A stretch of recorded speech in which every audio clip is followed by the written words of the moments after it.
Guys, magandang gabi po sa inyong lahat. Ayan, magagata kami ngayon ng langka. Pero kalahati lang yan guys. Hindi namin naubusin kasi marami yan. Tapos ko ng balatan. Binabad ko pala muna sa tubig.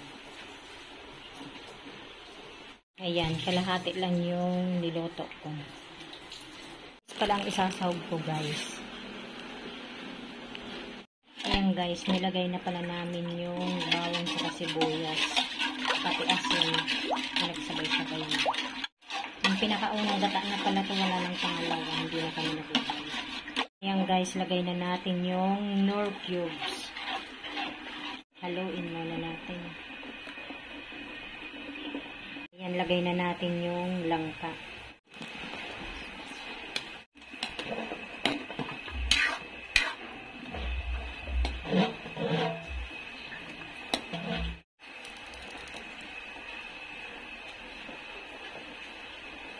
Takpan mo yung dilis.